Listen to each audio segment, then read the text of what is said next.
Hi, welcome to this video tutorial. I'm Marek Mularczyk from scitraining.co.uk, one of the UK's leading specialists in Adobe Certified Training, and this time I'm going to talk about lens correction. Lens correction is not a new feature in Photoshop CS5, but it's been redesigned now in Photoshop CS5. There are so many really exciting features in lens correction in Photoshop CS5. However, some options will apply to CS4 as well in case you use the previous version of Photoshop. I'm in Photoshop and I'm actually using Mini Bridge, and I'm going to open this image here. Ideally I should be working with the raw images, but I'm going to use this PSD file that comes from Adobe. So I'm going to drag and drop it into my Photoshop window. Okay, you can see this image has loads of distortions. Now let's check the EXIF metadata. If we go to File and File Info, we'll have a look on the EXIF metadata, and I'll go into the camera data. So this was Nikon D3, okay, and the focal length of the lens was 16mm, and the lens was 16mm f2.8. That's why the distortions. Now we're going to get rid of these distortions really easily here inside Photoshop. So I'm going to cancel that. Now the lens correction filter has been moved in Photoshop CS5. In previous versions, you would go to Filter, Distort, and Lens Correction. But it's not here. It's been moved straight to here, Lens Correction. Now I'm going to select that, and this will open a big dialog box with lens correction, very similar to Filter Gallery. Okay, and look at that. Now the lens correction detected the camera and the lens I would used. Okay, Nikon D3, 16mm f2.8. This is the information from the EXIF metadata. That's what we looked at in just a moment ago. And these are the camera settings. Okay. Now on the right hand side, now with CS5 lens correction of Photoshop, we'll try to find the matching camera and the lens. So from here I can see which lens was actually used. This was the Nikon AF fisheye Nikon 16mm f2.8. Adobe, with the release of CS5, created a huge database with loads of profiles for loads of different cameras and lenses. Okay. By default, now lens correction will try to fix it automatically. Okay, if I click on preview, you can see a really good job. I mean, without doing anything, or just went to filter lens correction, it's all done. Okay, looks really good.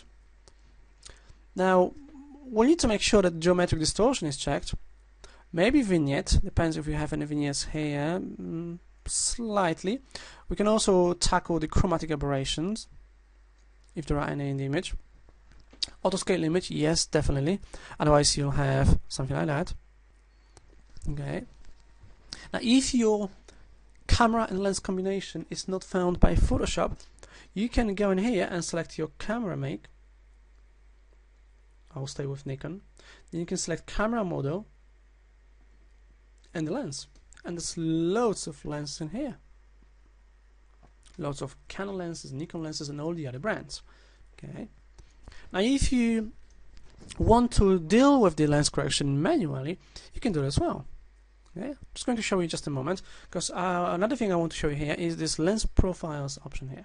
Okay, there's a menu here, the flyout menu, where you can go here and you can show in Explorer, and this will show you the profile on your computer, because these profiles can be found on your actual hard drive. Okay. In the Adobe Camera Raw Lens Profiles 1.0 and Nikon folder. These are the profiles, LCP files, for all the camera and lens combinations. Okay, just going to cancel that. And another option here is that you can also browse Adobe Lens Profile Creator online. Okay, so you can search online for the options. Now in here in search criteria, you can also match image sensor size. Okay, so we'll try to match the sensor size of the camera with the lens. Good. If you want to deal manually with the lens corrections, there's also a custom tab in here. And custom tab looks almost the same as the lens correction filter from Photoshop CS4. Okay, well, you can deal with that manually. You can try to remove distortion. Okay. You can remove or add vignette. Okay, darken corners. You can move the midpoint. Okay. You can also scale the image. So we'll zoom in and zoom out. And I want to do that. Okay. And there's a drop down menu here. So I'm going to set lens. Okay. So you can save your settings if you use them very often. Okay. I'm just going to enter to the default correction, not the previous. Okay. So it goes back to the default. And another trick for you is that if you want to reset this, because I want to go back to where I started, and I can't remember all these options here. I know I'm using the custom, but I can't remember the settings. What you can do is you can use the Alt key on the keyboard, and cancel button changes to reset button. This will reset it to the default. Okay, this will be Option key on the Mac and Alt key on the PC. So I'm back to my original. Okay, and I'm here, back here in the auto correction. I'll check the chromatic aberration as well because it looks good. And I'm just going to preview once again. A massive difference. Yes, I did lose this part here, but it's okay. At least the lamp looks straight. Okay, and looks good. Okay, now I'm going to press OK to exit this dialog box.